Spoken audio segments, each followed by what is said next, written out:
Steve was Rachel's first man. Nobody anticipated that these two would get married and start a family when their relationship first started.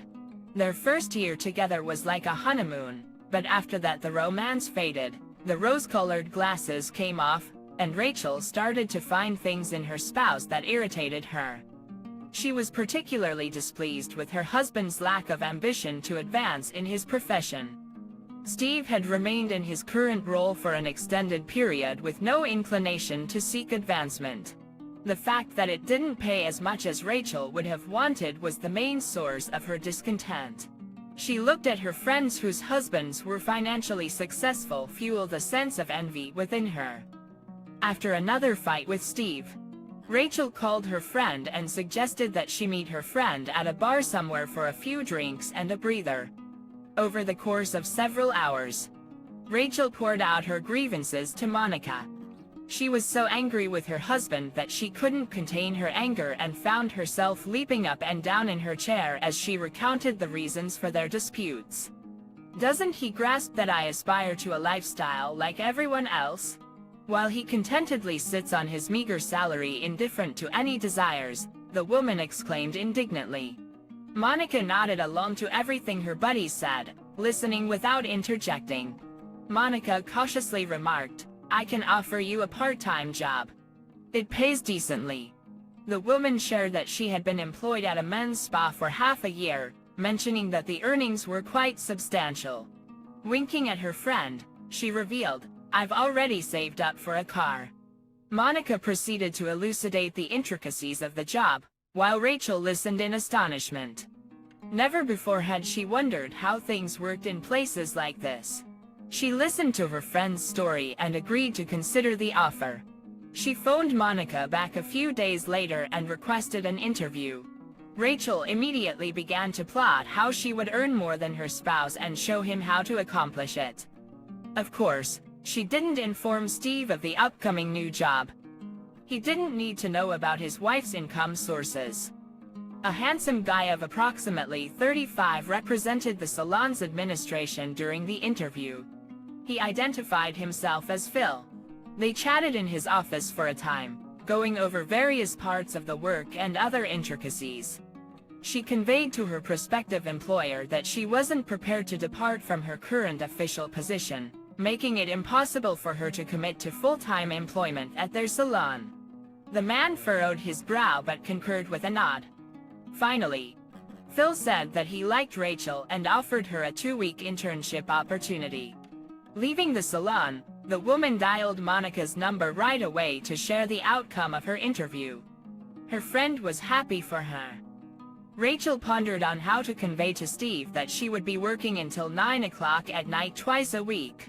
Unable to come up with a better solution, she resorted to fabricating a story about their campaign undergoing an audit by accounting, tax, and other services. Steve felt sorry for his wife. He was well aware of how taxing the inspections were and felt deeply sad for his wife. Recognizing that her spouse was not suspicious, Rachel began to go to the opposite side of town after work to intern at the salon. Her sentiments were conflicted about her job. On the one hand, she was anxious to obtain more money, but on the other hand, she felt used. Experienced personnel, including Monica, assured her that this sensation would pass quickly. Rachel eventually resigned her formal employment and dedicated herself entirely to the massage technique. Steve was still left in the dark, but he was struck by how rare arguments about money had become. He was relieved that tranquility had been restored to their relationship.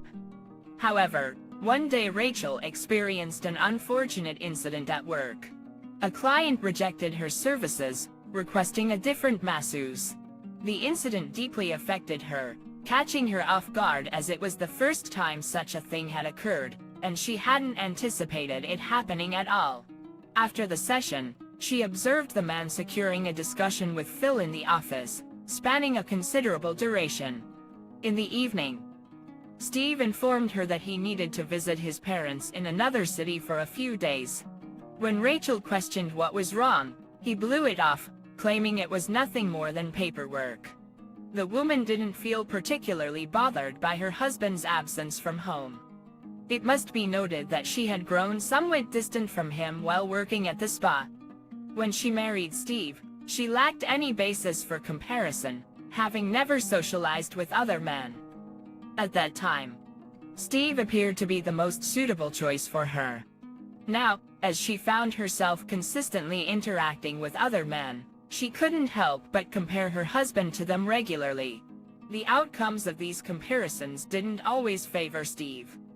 He tended to be reserved with emotions and came across as distant, while the men at the salon consistently showered Rachel with compliments and flirtations.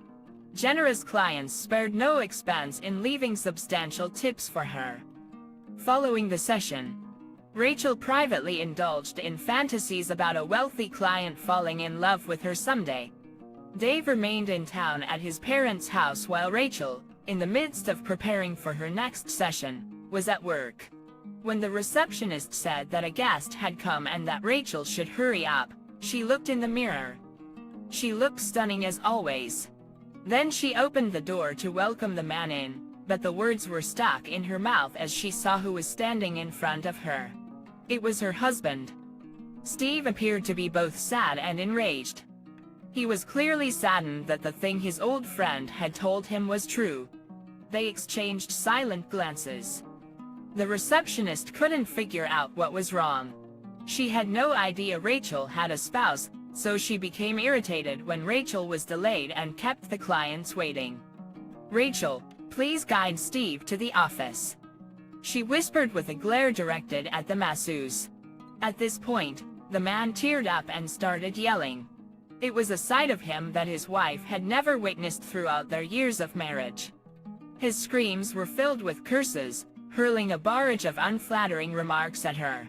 Remarks in her direction. Rachel started attacking him back. Their argument was going to escalate into a fight since the lady had already taken a jar of butter off the shelf and was about to hurl it at her husband. Phil, who stepped in from the street, put a stop to all of this. He let the shouting Steve out of the salon, and the receptionist escorted Rachel to the back room. She finally let out her dread and fell into tears there. She was terrified to go home since she didn't know what her husband would say, but he was absolutely calm, almost indifferent.